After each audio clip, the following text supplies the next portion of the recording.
In terms of the robotic cleaning machines that you have, what kind of price point are we looking at for those machines? Well, if I just revealed actually, from a small robot from around £11,000, but that's not the real. I mean, it's a good question, but what's really important is how quickly do I have the return back?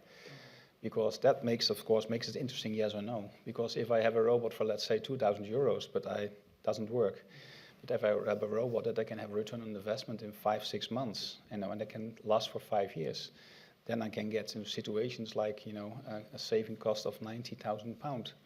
But for that, I have to have a good robot, a reliable robot that really I can count on, because in healthcare you cannot say, oh yes, sorry, it doesn't work, so we come to you next week. You have to be very quick. The service is just as important as the robot itself. But we're talking about £11,000 until £40,000 for the biggest one.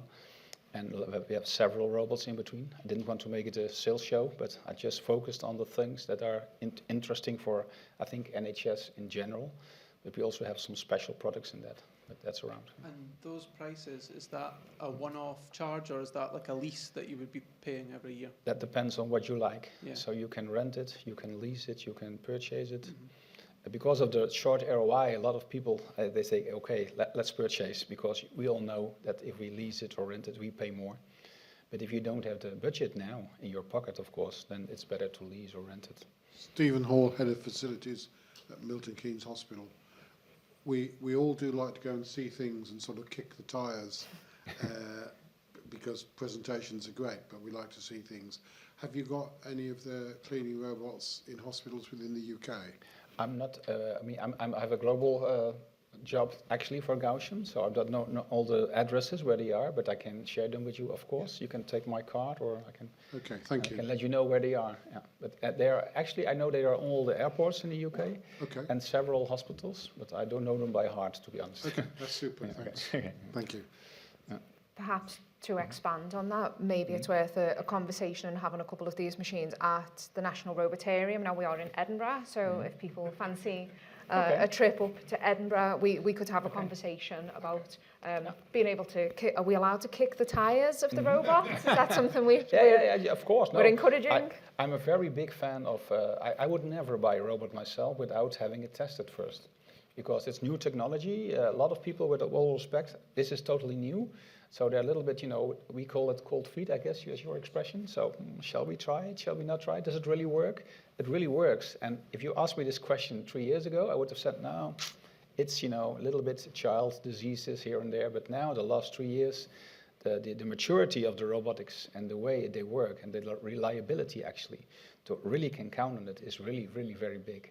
About 30,000 robots now found their way to daily users all over the globe. And this is actually expanding. So we're now talking also not only with hospitals, but also with retail. Like cleaning supermarkets is one of the biggest sectors at the moment, actually. Yeah. Let me take that away as an action then, and I can perhaps communicate through the NOLEX if we can make that happen. Mm-hmm. I think there might be a question at the back already. Hi, yeah, I'm Helen Sheridan. Helen Sheridan, Head of Facilities for Betsy Cadwell at the University Health Board. Terrible long title. Just want to ask, when you've got the seaweed cellulose released into the water, what is the shelf life of it? The shelf life will be... of it once it's released into the water, how long does it last? I cannot see it, but it's packed in carton, but the carton has a sealer inside that is actually sustainable as well, so no plastics, of course. And because of this, it can stay about 2 years on the shelf life. Well, I mean, once it's mixed with the water, ready to use? Oh, for days, because you put in a sustainable conservative, of course. Otherwise, you have to throw it away. But I know that some of the hospitals that we are testing with, they want to throw it away every day. But they do this also now with the current chemicals they have right now from the obvious suppliers. They make it in the spray bottle and they throw it out, and the next day they make a new fresh one. So if you talk about cost savings, then this is of course a no-brainer, because you will save about 80% in costs in use. And if you throw it away because you want to have very strict hygiene rules, then it's better to throw away something that costs you 80% less.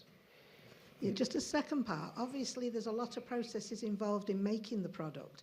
So how does it compare on cost against your normal chlorine-based cleaning products? Yeah, because we don't need plastics, so we don't need to heat it up for 900 degrees to make the PVOH to do it exactly the same way. So this is a big advantage, and we don't use fertilizers because it's in the sea, it's growing by itself, and seaweed is growing 6 times faster than any plant on land, even faster than bamboo. So, and it will grow back automatically. And of course, you have to do this farming, with your brains. I mean, on the right spots, not everywhere.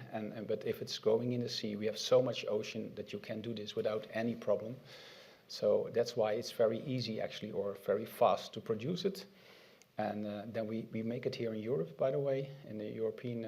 We're now making it in Barnsley at this moment, as we speak. And we are moving it over to a more mass production facility because the demand, we just released it actually a month ago, is getting very big, also outside the EU. So we now have to make the decision to go on a bigger place because we cannot no longer do it there. But it's all done very quickly and very sustainable. Yeah. Thank you. Yeah, you're welcome. We have a question down the front here. Oh, we'll do one at the back for efficiency's sake. We'll come to you next. Hi, my name's Adam Llewellyn. I manage the endoscopy departments for the Worcestershire Acute Hospitals. I believe the decontamination side could be automated with robotics. Do you have any advice on how I could obviously work towards getting involved with projects on how we could automate the process of that with robotics on the processing of the actual endoscopes? It's a very process-driven job, but obviously we have a lot of staff shortages and other problems. But yeah, I'm just very keen on how we could get involved in that type of project because I think it could easily be done. Well, Hopefully that makes sense. That's a very, very good question. Thank you for that. But the answer is more complicated because it's very specific. So every robotic project, every building, as we always say, is a project on its own. It's not that you say, oh, look, we have one hospital, so all the hospitals, here's your answer. It's more like consultative selling, I would almost call it. So we have to come to your place, look at the hospital, look at your nursing home or whatever you want to clean. And then together with you, we look how you do it now and what is possible. Because there will be places where you cannot use the robot and there will be places where you can perfectly use the robot. So actually we want to manage your expectations like if you have expectations here, because with all respect, perhaps you don't know everything about robotics, that is logic, of course, it's new. Then we bring them down to 100% so that we have both the best understanding. And then you know what you can expect. And then we do a POC, a proof of concept.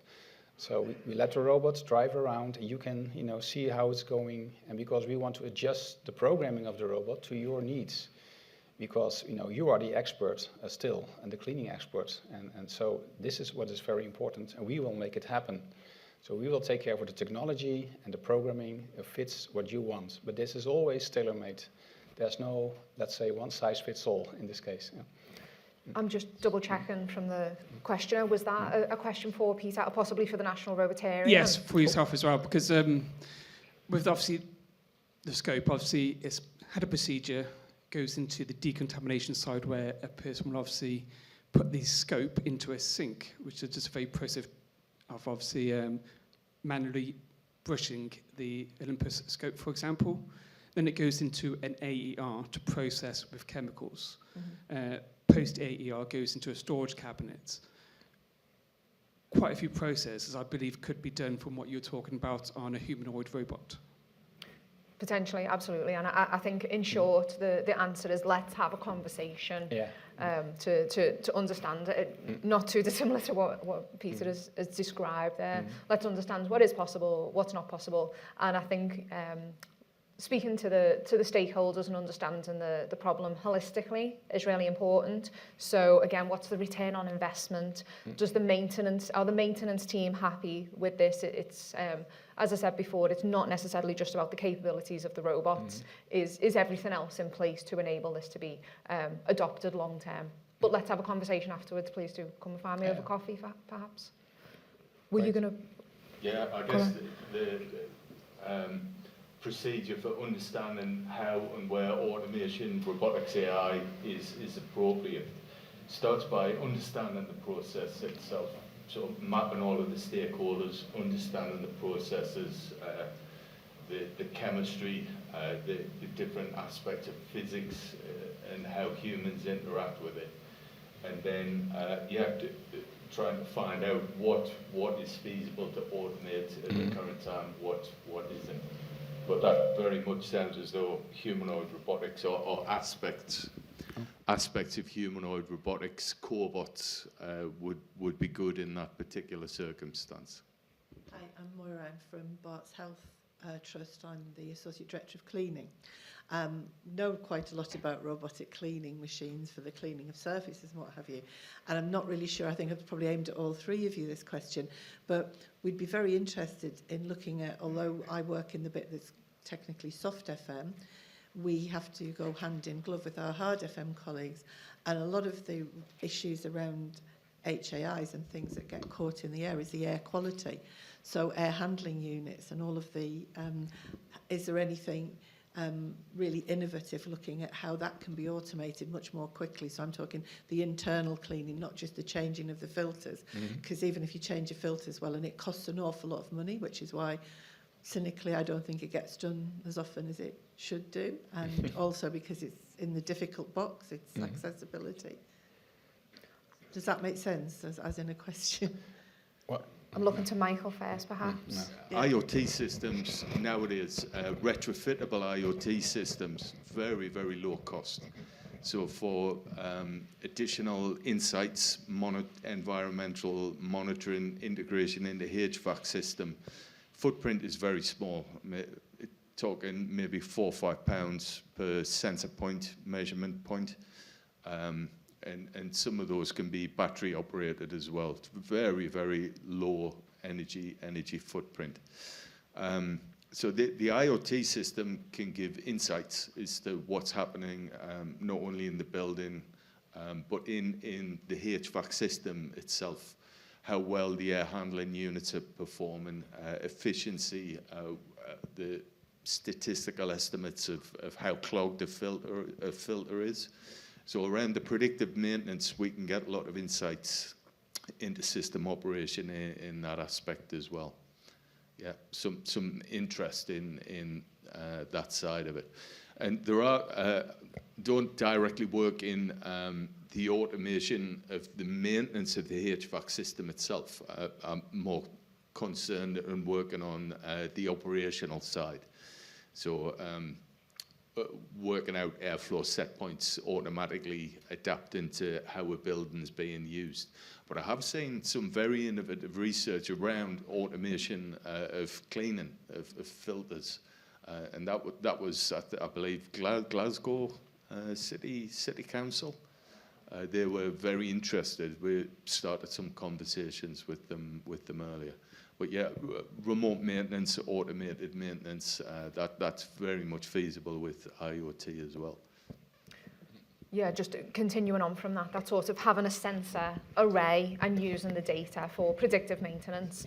But then, you could imagine one of Peter's robots with a robot, some kind of arm perhaps, that could go and look at a vent, but use a computer vision system to understand, does this vent need cleaning? And it's also checking, so if you're outsourcing that to a company who provide that service, it's checking that they've done the job as well. So we developed a project with Grampian, actually, up in Scotland, with their maintenance teams. And I don't know if you guys have the same. Their cleaning teams are only allowed to clean to a certain height, and not within the vent. That moves on to another team, a different maintenance team. That's the bit that we're really interested in, because actually you can clean the vents, clean the vents, but if actually the internal areas are not clean and the bit that you said, I think, turn it on the reverse, one, you get the diagnostics of how good it is, but then what you want is almost, it would be like using ATP testing to say, prove the cleaning was done. It would be like use the IoT to prove has that air actually air handling unit being properly cleaned, because it's Yeah. you know it's all through your building, isn't it? And there's a lot of stuff up there that no matter how much you clean the vent, then it's just still coming back out into your air. What I will say though is that project that we did with Grampian, that we did that about 2 years ago. I used resource from within the National Robotarium to come up with an engineering report for how we could take this forward, and it hasn't gone forward because of things like procurement, no funding to carve out time for the staff team to make this happen. So funding is a big issue, and it's something that we're trying to iron out with the National Robotarium model that I spoke about earlier. So, it's nice to have combinations, like we just said. Like you have a robot dedicated to clean the floor because it has it needs battery, it needs water, so it has to be a special device. But the robot that's opening the door at some places where the robot cannot open it because the door is not automated, and the robot can open the door. That's a great combination. Because I don't see a robot walking behind, a scrubber dryer, because that's a little bit waste of robotics. But I can see the robot opening up the door, so it's a cooperation between the robotics actually. That could be one of the part. And to the other side, like we do with the cleaning robots, if there's something wrong with the robot or something has to be cleaned, like a filter that's clogged or something, it will show you directly. When you operate the robot, you will get a report. Everything is digitalized, so you know what to do, what is the lifespan of this filter or that filter, when should I have replaced it, and did I replace it? And we even go so far, and not in Europe yet, but in some other areas of the world. So you can imagine, perhaps, we have a program that's called ICS. It's an intelligent cleaning program that can really follow in each cleaning activity in the building. So you know if there was somebody there at that time, let's say we clean the toilets or the restroom here every 2 hours. And the system will tell you it's not cleaned the last 3-4 hours. So then you don't have to punish somebody, no, but you can operate, you can act on that. And you say, hey, where's the guy or lady that should clean it? Those kind of things with IoT is already there, actually. And what you said is the investment is very low. Yeah. The real sweet spot, I think, in terms of facilities management, we've got humanoid robots, special purpose robots, special purpose bespoke automation systems. Perhaps the endoscopy example, that may require special purpose designs for a robotic system. But the environment as well, and the occupants, the users of the building. I mean, everyone's got a smartphone now. They're ubiquitous. Smartphones can connect to the same IoT networks as miniature sensors. Smartphones can collect information. We have wearable tech as well. So the real sweet spot, I think, is when you take robotics, you take an intelligent environment that can exchange information, the Internet of Things, and you empower that with concepts from AI as well, generative AI, and knowledge extraction from larger sources, from the Internet. We all know what the dangers are, but in terms of ChatGPT does get things wrong, but there is a huge knowledge base there.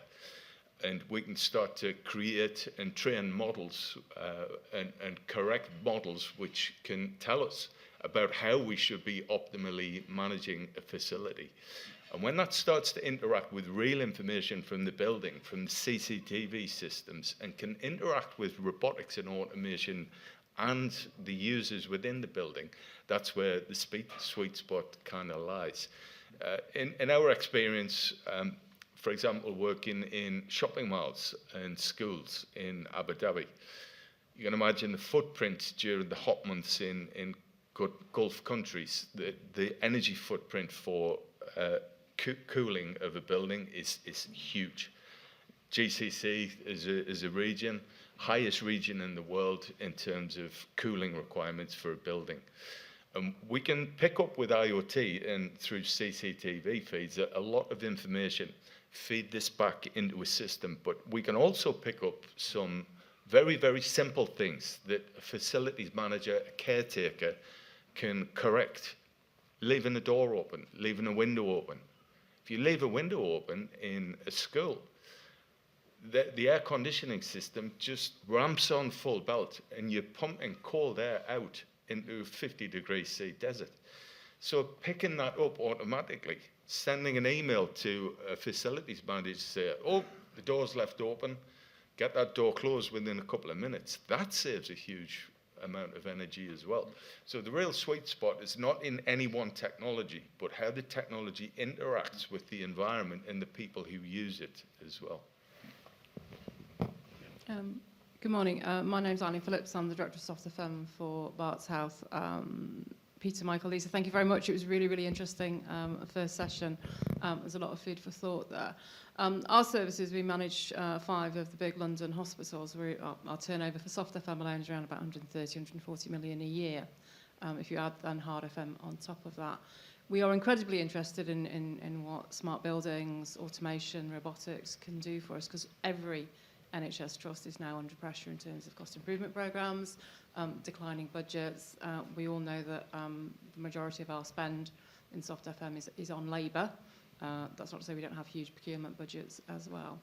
Can you say to us, are there any exemplar sites that are out there at the moment? Are there any exemplar trusts or hospitals that you see are really quite advanced in their thinking around the integration of smart buildings, robotics, the use of AI in managing not only the environment but also that link back into clinical services?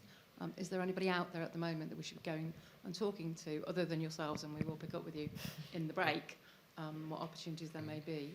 But we'd be interested to know who's best in class at the minute.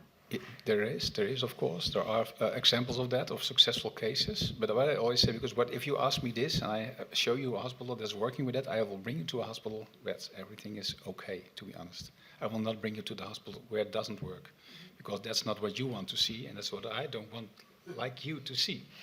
Let's be honest to each other. So the best way to really know if this is something for you, if it will help you, is to do a proof of concept in your own building and learn and see if it's really working without having to make the investment before you do this. Just try it out for 1 month, for 2 months, for 3 months, and see what it can bring to you, if it's really helping you. And then you will see if it's really working for you, yes or no. That this is the most honest answer I can give you, because none of the buildings, what I learned in the last 12 years with robotics in all kinds of places, is that it's nothing is the same. So you can have a lot of closed doors. I was in a hospital above London time ago, and they wanted to have a robot for the first floor. I said, that's great. We will also use it second floor, third floor. Okay, but let me see it, please, before you think that you can use it there. No, it's okay, because please, I insist, I want to see it. And I went up to the other levels and saw that it was not possible to use it there, because every 6 meters there was a glass door, but not automated. It was an old-fashioned pushing door. So it was a brand new hospital, by the way. But so yes, so I said, look, you can still have the robot, because your public place is so big here, the ground floor, it will have a return on investment in no time. But you cannot use it upstairs. You can, but then you have to put somebody there that opens the door. So it's a very practical example of, that's why you have to start with, we call it, proof of concept, but also, of course, go there and make a site check, we call it, together with you, with your own stakeholders, and go through your building and discuss what is possible, what is not possible. And then we say, okay, this is possible, you had the expectation here, this is reality, but let's calculate the reality, because we still have a lot of advantages to gain from together. But then it works for you. Sorry. And I think going back to the kicking the tyres question, I think in short, my answer, and perhaps I have a different experience, is no. There isn't a site, there isn't certainly an NHS trust that is adopting at scale and at pace. And that's because of, it's all the issues that you guys already know about. It's the procurement, it's the training, it's the perceptions, it's the community engagement piece of it. There are absolutely pockets, and there are individuals, and the thinking is there. But it's so disjointed that no, to my mind, there isn't a site where I could direct you today to go and see some robots. You'd have to go to Glasgow to see a pharmacy robot that's 15 years old. You'd have to go somewhere else to see a surgical robot. What I will say is the thinking is quite advanced. So I've been mandated by the Cabinet Secretary for Health in the Scottish Government to develop a business case for a national health robotarium in Scotland. It would be based in Scotland.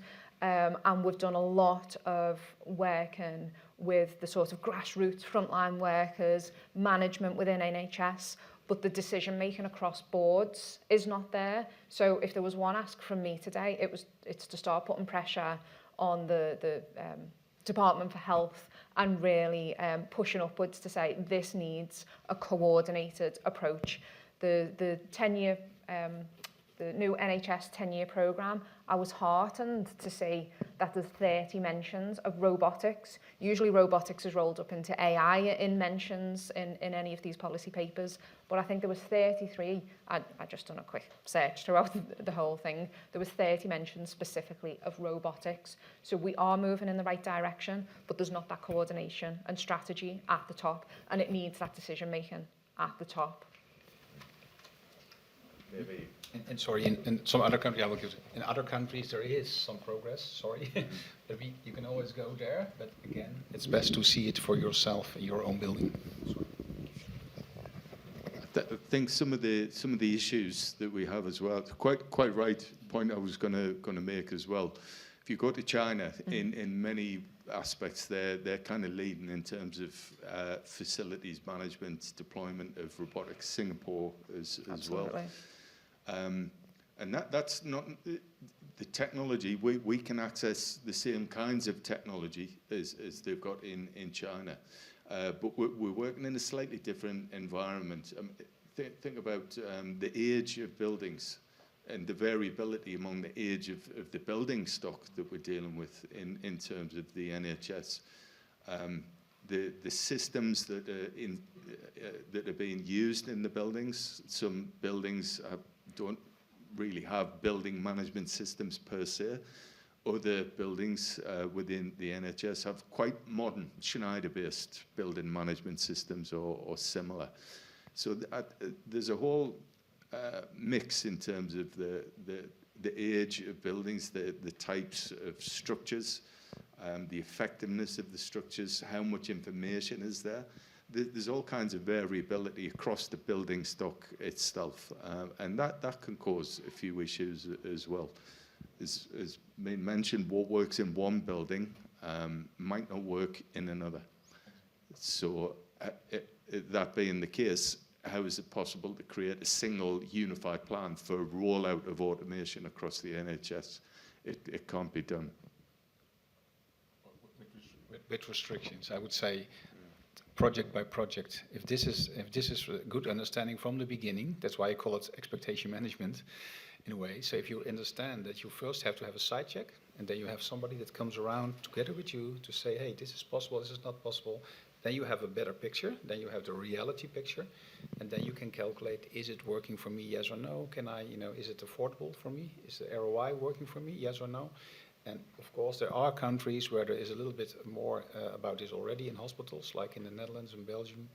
We can exchange addresses, if you like, where you can call. But of course, it's their hospital, it's their robots in their environment, and that's not your hospital or your building.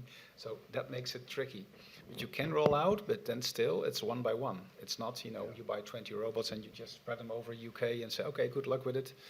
No, it doesn't work like this. First, somebody has to come to all of those places you want to integrate this and to make a consultative selling with you that is cost-free, because we don't want to have robotics in a place where it doesn't work as well. And then you make up your mind, yes or no, shall we continue? Do we start with a proof of concept, or shall we stop it here?